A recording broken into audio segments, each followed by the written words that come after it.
Hello friends, आप सभी को बहुत बहुत स्वागत है। आज की इस वीडियो में हम बालकों के जो विकास की 3 मुख्य अवस्थाएं होती हैं, शैशवावस्था, बाल्यावस्था, किशोरावस्था, इन सभी तीनों अवस्थाओं के बारे में मेन टॉपिक को जो है कवर करने वाले हैं। इससे पहले यदि आप हमारे चैनल पर नए हैं तो चैनल को सब्सक्राइब कर लीजिए, वीडियो को लाइक एवं शेयर कर दीजिए। तो चलिए वीडियो शुरू करते हैं। तो हम किशोरावस्था से शुरू करेंगे, किशोरावस्था के बारे में जानेंगे। ठीक है, तो किशोरावस्था का जो काल होता है वह कहाँ से कहाँ तक का होता है। किशोरावस्था का जो काल होता है वह 12 से 18 वर्ष तक की आयु को किशोरावस्था का काल कहा जाता है। ठीक है, आगे है इसी में दो अवस्थाओं में से किशोरावस्था को बांट दिया गया है। कौन कौन सी? एक पूर्व किशोरावस्था और दूसरी उत्तर किशोरावस्था। तो पूर्व किशोरावस्था कहाँ से कहाँ तक की है? तो वह 12 से 16 वर्ष तक की है।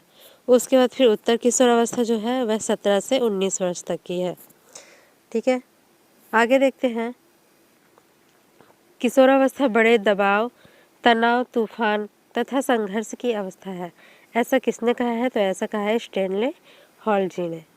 ठीक है, आगे देखते हैं। अत्यंत द्रुत एवं तीव्र विकास का काल है। अत्यंत द्रुत एवं तीव्र काल का विकास जो होता है वह पूर्व किशोरावस्था का होता है। पूर्व किशोरावस्था अर्थात 12 से 16 वर्ष तक की आयु, अत्यंत द्रुत एवं तीव्र विकास का काल। ठीक है, आगे देखते हैं। किशोरावस्था में संवेग प्रायः होते हैं। तो किशोरावस्था में संवेग प्रायः उग्र होते हैं। ठीक है, अधिक उग्र होते हैं। आगे देखते हैं।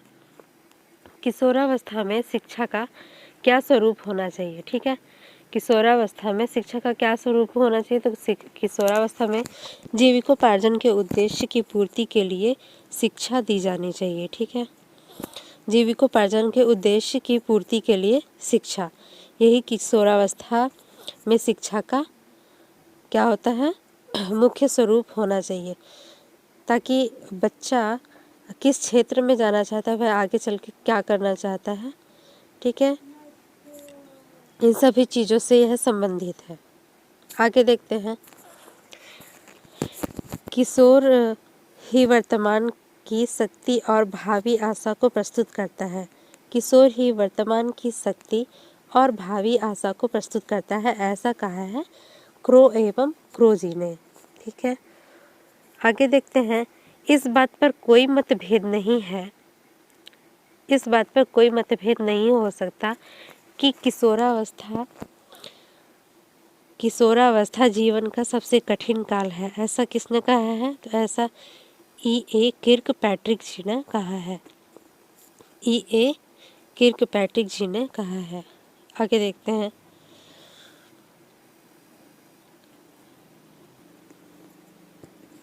फिर आ गई है बाल्यावस्था। ठीक है, तो बाल्यावस्था के बारे में मेन चीज़ें देख लेते हैं। इससे पहले यदि आप हमारे चैनल पर नए हैं तो चैनल को सब्सक्राइब कर लीजिए, वीडियो को लाइक एवं शेयर कीजिए ज़्यादा से ज़्यादा, ताकि आपको आने वाले वीडियो की अपडेट मिलती रहे। हम इसी तरह के मेन टॉपिक वाले वीडियो लाते रहेंगे, ताकि जो आपके एग्ज़ाम में आपकी काफ़ी मदद कर सकें। आगे देखते हैं। बाल्यावस्था की जो आयु होती है वह कितने से कितने तक की होती है? तो बाल्यावस्था की आयु जो होती है 6 से 12 वर्ष तक की जो आयु होती है वह बाल्यावस्था की आयु होती है। ठीक है, आगे देखते हैं। Elementary school of age. Elementary school of age क्या होती है? तो वह 6 वर्ष की होती है। ठीक है, आगे देखते हैं। समूह की आयु होती है, समूह की आयु भी बाल्यावस्था होती है।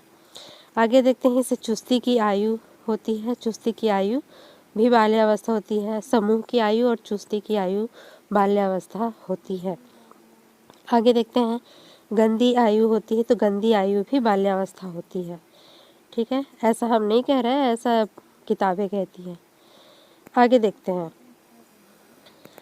आगे दिया गया है 10 से 12 वर्ष तक की जो आयु होती है उसे परिपाक काल या संचय काल कहा जाता है। 10 से 12 वर्ष तक की जो आयु होती है उसे परिपाक या संचय काल भी कहा जाता है। आगे देखते हैं। 6 से 9 वर्ष तक की जो आयु होती है वह पूर्व बाल्यकाल। ठीक है, और 10 से 12 वर्ष की जो आयु होती है वह उत्तर बाल्यकाल होती है। ठीक है, उत्तर बाल्यकाल 10 से 12 वर्ष तक की आयु जो होती है उत्तर बाल्यकाल अर्थात ये परिपाक काल और संचय काल, ठीक है, ये तीनों एक ही हैं। तो ऐसा कह सकते हैं कि 10 से 12 वर्ष तक की आयु जो होती है वह उत्तर बाल्यकाल, परिपाक काल या संचय काल की होती है। आगे देखते हैं, बाल्यावस्था को मिथ्या परिपक्वता कहा है। तो बाल्यावस्था को मिथ्या परिपक्वता किसने कहा है? रॉस जी ने, ठीक है, रोनाल्ड रॉस जी जो हैं उन्होंने कहा है बाल्यावस्था को मिथ्या परिपक्वता का काल, ठीक है। आगे देखते हैं, बाल्यावस्था को संवेगात्मक विकास का अनोखा काल कहा है। संवेगात्मक विकास का अनोखा काल किसने कहा है बाल्यावस्था को? तो कोल और ब्रूस ने बाल्यावस्था को संवेगात्मक विकास का अनोखा काल कहा है, ठीक है। आगे चलते हैं, नेक्स्ट है बाल्यावस्था में बालक होता है। तो बाल्यावस्था में जो बालक होता है वह बाह्य केंद्रित होता है। संग्रह करने की प्रवृत्ति किस अवस्था में पाई जाती है? तो संग्रह करने की वो जो प्रवृत्ति है वह पाई जाती है बाल्यावस्था में। आगे है, प्राथमिक विद्यालय में प्रवेश की अवस्था भी कौन सी होती है? बाल्यावस्था, एलिमेंट्री ऑफ एज, इसी अवस्था को कहा जाता है। आगे देखते हैं, क्रिया एवं खेल पर आधारित शिक्षण विधि है। तो क्रिया एवं खेल पर आधारित जो शिक्षण विधि है वह मॉन्टेसरी शिक्षण विधि है। तो मॉन्टेसरी शिक्षण विधि जो है वह क्रिया एवं खेल पर आधारित है, मोस्ट इम्पॉर्टेंट है। प्रोजेक्ट शिक्षण विधि यह भी बहुत ही इम्पोर्टेंट है। प्रोजेक्ट शिक्षण विधि जो है वह डाल्टन शिक्षण विधि भी कही जाती है। आगे देखते हैं, बेसिक शिक्षण विधि है। तो बेसिक शिक्षण विधि जो है वह किंडरगार्टन विधि है। इसे किसने दिया था किंडरगार्टन को? तो फ्रेवेल ने दिया था। आगे देखते हैं, बाल्यावस्था में खेल की प्रकृति होनी चाहिए। तो बाल्यावस्था में जो खेल की प्रवृत्ति होनी चाहिए वह है सामूहिक प्रवृत्ति। आगे है, वास्तविक जगत में प्रवेश की अवस्था कौन सी है? तो यह भी बाल्यावस्था है।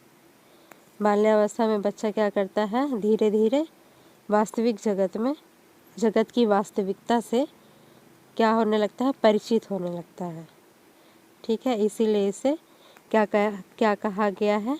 वास्तविक जगत में प्रवेश की अवस्था। आगे देखते हैं, अब नेक्स्ट है शैशव अवस्था। शैशव अवस्था में बहुत सारी चीज़ें दी गई हैं, इसका पार्ट जो है कुछ ज़्यादा बड़ा हो सकता है। तो शैशव अवस्था के बारे में जान लेते हैं हम। जन्म से लेकर जो 6 वर्ष तक की अवस्था होती है उसे हम शैशवावस्था कहते हैं। आगे देखते हैं, कुछ मनोवैज्ञानिकों के अनुसार शैशवावस्था 5 से 6 वर्ष तक की आयु को कहते हैं, ठीक है। कुछ मनोवैज्ञानिक क्या कहते हैं? 5 से 6 वर्ष तक की आयु को शैशवावस्था कहते हैं। आगे देखते हैं, सामाजिकरण की जो प्रक्रिया होती है, सामाजिकरण प्रक्रिया के प्रारंभ होने की अवस्था है। तो सामाजिकरण की प्रक्रिया जन्म से ही शुरू हो जाती है और परिवार से ही शुरू हो जाती है, आप सभी को पता होगा, ठीक है। तो वह कौन सी अवस्था है? तो वह है शैशवावस्था। सामाजिकरण की प्रक्रिया प्रारंभ होने की अवस्था शैशवावस्था है। आगे देखते हैं, नेक्स्ट दिया है थार्नडाइक के विचार है। थार्नडाइक के क्या विचार है? 3 से 6 वर्ष तक का जो बच्चा होता है वह अर्ध स्वप्न में रहता है, ऐसा कौन कहते हैं? ऐसा थार्नडाइक कहते हैं। आगे देखते हैं, एक नवजात शिशु का कद होता है, ठीक है। एक नवजात शिशु की जो ऊंचाई होती है और कद होता है वह कितना होता है? तो वह होता है 20 इंच का, ठीक है। आगे देखते हैं, एक नवजात शिशु का भार कितना होता है? तो एक नवजात शिशु का जो भार होता है वह 6 से 8 पाउंड तक का होता है। आगे देखते हैं, शैशवावस्था को सीखने का आदर्श का काल कहा है। शैशवावस्था को सीखने का आदर्श काल कहा है, तो किसने कहा है? ऐसा वैलेंटाइन ने कहा है। आगे देखते हैं, सबसे तेज शारीरिक विकास किस अवस्था में होता है? तो वह होता है शैशवावस्था में। विकास की प्रक्रिया होती है, विकास की प्रक्रिया जो होती है गर्भावस्था से लेकर जीवन पर्यंत तक चलती रहती है। मोस्ट इम्पॉर्टेंट लाइन है। आगे देखते हैं, भाषा विकास पर सर्वाधिक प्रभाव पड़ता है। तो भाषा विकास पर सर्वाधिक प्रभाव कहाँ से पड़ता है? तो वह घर का ही पड़ता है और घर पे ही पड़ता है। ठीक है, आगे देखते हैं, शिशु की औपचारिक संस्था है। तो शिशु की जो औपचारिक संस्था है वह है विद्यालय। ठीक है, और अनौपचारिक संस्था में क्या आ जाएगा? परिवार और पास पड़ोस। आगे देखते हैं, शैशवावस्था में वृद्धि होती है। ठीक है, तो शैशवावस्था में वृद्धि तीव्र होती है। आगे देखते हैं, नेक्स्ट टॉपिक पे फिर दिया है, जन्म से किशोरावस्था तक की जो गतिविधि होती हैं उन गतिविधियों को ही बाल मनोविज्ञान कहा जाता है। जन्म से किशोरावस्था की जो गतिविधि है उसे बाल मनोविज्ञान कहा जाता है। जन्म से किशोरावस्था तक की जो भी गतिविधियाँ होती हैं, जो भी विकास की प्रक्रिया होती हैं, जो भी उसका अध्ययन हम बाल मनोविज्ञान के अंदर में ही करते हैं। ठीक है, आगे देखते हैं, व्यक्तित्व विकास की नींव पड़ती है। तो व्यक्तित्व विकास की जो नींव पड़ती है तो वह बचपन में ही पड़ती है। आगे देखते हैं, शैशवावस्था में 4 संवेग होते हैं। शैशवावस्था में 4 तरह के संवेग होते हैं। कौन कौन से? भय, क्रोध, प्रेम और पीड़ा। ठीक है, भय, क्रोध, प्रेम और पीड़ा, यह शैशवावस्था में 4 संवेग होते हैं। आगे देखते हैं, 3 से 6 वर्ष तक का जो बच्चा होता है अर्ध स्वप्न में रहता है। यह किसका विचार है? अभी थोड़ी देर पहले ही बताया गया है। तो यह थार्नडाइक जी का विचार है। थार्नडाइक जी ऐसा कहते हैं कि 3 से 6 वर्ष तक का जो बच्चा होता है वह किस में रहता है? अर्ध स्वप्न में रहता है। आगे देखते हैं, शैशवावस्था जीवन का पूरा क्रम निश्चित होता है। ठीक है, शैशवावस्था द्वारा जीवन का पूरा क्रम निश्चित होता है। ऐसा किसने कहा है? तो ऐसा एडलर जी ने कहा है। तो शैशवावस्था द्वारा जीवन का पूरा क्रम निश्चित होता है। आगे देखते हैं, मनुष्य को जो कुछ बनना होता है प्रारंभ के 4-5 वर्षों में ही बन जाता है। ऐसा कौन कहते हैं? तो ऐसा सिगमंड फ्राइड कहते हैं। मोस्ट इम्पॉर्टेंट लाइन है ये। ठीक है, याद रखेंगे सिगमंड फ्राइड जी ने क्या कहा है। आगे देखते हैं, शैशवावस्था को बालक का कहा जाता है। बालक का क्या कहा जाता है? तो शैशवावस्था को बालक का निर्माण काल कहा जाता है। ठीक है, बच्चा क्या होता है? शुरू में एकदम कोरे कागज़ की तरह, कोरे स्लेट की तरह होता है। ठीक है, हम उसे जैसा बना देंगे वो वैसा ही बन जाएगा।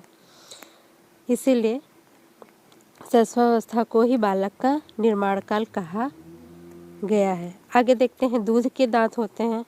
तो दूध के दांत कितने होते हैं? तो दूध के दांत को केवल 20 होते हैं। आगे देखते हैं, नवजात शिशु जो होते हैं, नवजात शिशुओं की जो हड्डियों की संख्या होती है वह लगभग 270 होती है।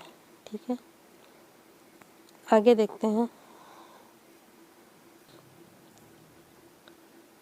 तो नवजात शिशुओं में जो है तो 270 हड्डियां होती हैं लगभग। यही 270 जो हड्डियां होती हैं वो आपस में बाद में जब बच्चा धीरे धीरे करके बड़ा होता जाता है, मैच्योर होता जाता है, तो उनकी हड्डियां भी साथ में मैच्योर होने लगती हैं और कुछ हड्डियां होती हैं जो कि आपस में ही जुड़ जाती हैं। इसलिए वयस्क होते होते मानव के शरीर में टोटल कितनी हड्डियां हो जाती हैं? टोटल 206 हड्डियां हो जाती हैं। ठीक है, कितनी हो जाती हैं? 206 हड्डियां हो जाती हैं। आगे देखते हैं नेक्स्ट क्या दिया हुआ है। फिर बताया गया है, कौन सी अवस्था दोहराने की प्रवृत्ति, मतलब किस अवस्था में दोहराने की प्रवृत्ति तीव्र होती है? कौन सी अवस्था में दोहराने की प्रवृत्ति तीव्र होती है? तो वह है शैशवावस्था। शैशवावस्था में दोहराने की प्रवृत्ति जो होती है वह काफ़ी तीव्र होती है। आगे देखते हैं, फ्राइड के अनुसार लड़कियों में कौन सी ग्रंथि पाई जाती है? तो फ्राइड के अनुसार जो लड़कियों में ग्रंथि पाई जाती है वह इलेक्टा ग्रंथि पाई जाती है। आगे देखते हैं, फ्राइड के अनुसार लड़कों में कौन सी ग्रंथि पाई जाती है? तो वह है ओडिपस ग्रंथि। लड़कों में ओडिपस ग्रंथि और लड़कियों में इलेक्टा ग्रंथि और किसके अनुसार? फ्रायड जी के अनुसार, ठीक है, सिगमंड फ्रायड जी के अनुसार। आगे देखते हैं, जन्म के समय शिशु की जो औसत लंबाई होती है, औसत लंबाई, ठीक है, तो औसत लंबाई कितनी होती है? 51 सेंटीमीटर, ठीक है। आगे देखते हैं, नवजात शिशु का जो भार होता है, नवजात शिशु का भार लगभग 3 किलोग्राम का होता है।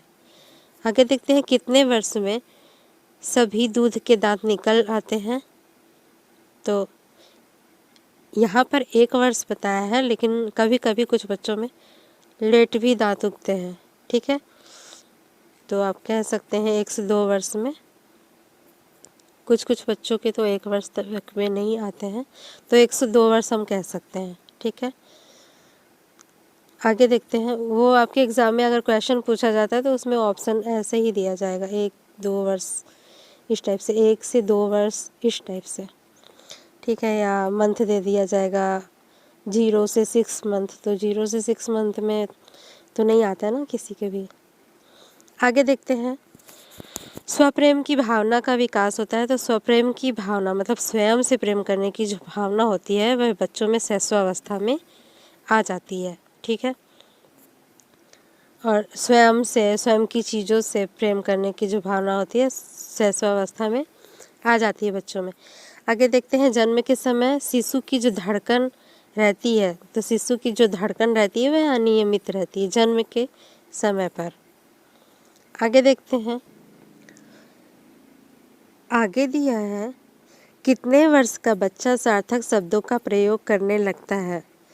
तो 3 वर्ष तक का जो बच्चा होता है वह सार्थक शब्दों का प्रयोग करने लगता है। आगे है, बालक के विकास की प्रक्रिया एवं विकास की जो शुरुआत होती है वह कहाँ से शुरू होती है? तो वह जन्म के पूर्व से ही शुरू हो जाती है। बालक के विकास की प्रक्रिया एवं विकास की शुरुआत, ठीक है, जन्म से पूर्व, ठीक है। आगे देखते हैं, विकास की प्रक्रिया चलती है, तो विकास की प्रक्रिया जीवन पर्यंत चलती है। आगे देखते हैं, यहाँ पर बताया गया है, जन्म के समय बालक बालिका से लगभग 1 से 2 सेंटीमीटर लंबा होता है, ठीक है। आगे है, नवजात शिशु का जो भार होता है, नवजात शिशु का जो भार होता है वह 6 से 8 पाउंड तक होता है, ठीक है, किलो में देखा जाए तो 3 किलो के आसपास। आगे देखते हैं, किस अवस्था में दांत बनना शुरू होते हैं? तो यह दांत बनना जो है तो जन्म से पूर्व ही शुरू हो जाते हैं। आगे देखते हैं, शैशव काल का नियत समय होता है। तो शैशव काल का नियत समय 5 से 6 वर्ष तक का होता है। आगे देखते हैं, स्वकेंद्रित अवस्था होती है। तो स्वकेंद्रित अवस्था भी होती है और स्वयं से प्रेम करने की अवस्था भी यही होती है। स्वकेंद्रित, स्वप्रेम की अवस्था, ये सभी शैशव अवस्था में ही आ जाएंगी, ठीक है। आगे देखते हैं, शिक्षा की किंडरगार्टन पद्धति का प्रतिपादन किया था। तो किसने? फ्रोबेल ने, ठीक है ना। भूख और प्यास है, तो यह जन्मजात प्रेरक है, जन्मजात प्रेरक है भूख और प्यास। आगे दिया गया है, बालक की प्रथम पाठशाला है। तो बालक की प्रथम पाठशाला उसका स्वयं का परिवार है। गर्भ में बालक को विकसित होने में कितने दिन लगते हैं? तो 280 दिन लगते हैं। गर्भ में बालक को विकसित होने में लगभग 280 दिन लगते हैं, ठीक है। यदि आप हमारे चैनल पर नए हैं तो चैनल को सब्सक्राइब कर लीजिए ताकि आने वाले वीडियो की अपडेट आप सभी को मिलती रहे। हम ऐसे ही क्वेश्चन आपको लाते रहेंगे जो कि आपके एग्ज़ाम में पूछे जा चुके हैं, प्रीवियस ईयर क्वेश्चन लाएंगे और इसी तरह से मोस्ट इम्पॉर्टेंट टॉपिक भी लाएंगे जो कि आपके एग्ज़ाम में आ सकते हैं, ठीक है। आगे देखते हैं, आगे भी दिया हुआ है आगे भी कुछ मोस्ट इम्पॉर्टेंट बातें बताई गई हैं, जैसे कि कैलीकाक परिवार का अध्ययन किसने किया? तो कैलीकाक परिवार का अध्ययन जो है गोडार्ड ने किया था, ठीक है। किसने किया था? गोडार्ड ने किया था। कैली काक परिवार का अध्ययन गोडार्ड ने किया। मूर्त संक्रियात्मक अवस्था का जो काल होता है वह 7 से 11 वर्ष तक का होता है। ठीक है, मूर्त संक्रियात्मक काल मतलब कि वे चीज़ें जिन्हें बच्चे मतलब देख कर समझ सके। ठीक है, मतलब कोई भी चीज़ है उसे तो मूर्त रूप में देख करके समझ सकें। आगे देखते हैं, सामाजिकरण की प्रक्रिया के प्रारंभ होने की अवस्था कौन सी है? शैशवकाल। आगे देखते हैं, मनोवैज्ञानिकों के अनुसार छोटे बच्चों को किस आयु में स्कूल भेजना चाहिए? तो मनोवैज्ञानिकों के अनुसार है तो 5 वर्ष में। ठीक है, आगे देखते हैं, दूध के दांत वही 20 होते हैं, पहले भी बताया जा चुका है। आगे देखते हैं, सामान्य बालक किस आयु में ध्वनि उच्चारण शुरू करते हैं? तो 9 से 15 माह के मध्य में। ठीक है, जो सामान्य बालक होते हैं वह ध्वनि उच्चारण शुरू कर देते हैं। आगे है, जन्म के समय शिशु के मस्तिष्क का भार होता है तो 500 ग्राम। ठीक है, पूरे शरीर का 500 ग्राम का जो हिस्सा होता है, 500 ग्राम का जो भार वाला हिस्सा होता है वही मस्तिष्क है। ठीक है, मस्तिष्क जो है कितने ग्राम का होता है? तो 500 ग्राम का होता है। आगे देखते हैं, फिर है, जन्म के समय बच्चे का संवेगात्मक विकास होता है। तो जन्म के समय जो बच्चे का संवेगात्मक विकास होता है वह है उत्तेजनापूर्ण। ठीक है, याद रखेंगे, मोस्ट इम्पोर्टेंट लाइन है। इसमें बहुत सारे टॉपिक्स ऐसे दिए गए हैं जो आपके एग्ज़ाम में पूछे जा चुके हैं। तो आई होप कि आपको ये टॉपिक समझ आया होगा। ठीक है, तो आज की वीडियो में सिर्फ इतना ही। यदि आप हमारे चैनल पर नए हैं तो चैनल को सब्सक्राइब कर लीजिए, वीडियो को लाइक एवं शेयर कीजिए ताकि आने वाले वीडियो की अपडेट आप सभी को मिलती रहे। Thank you.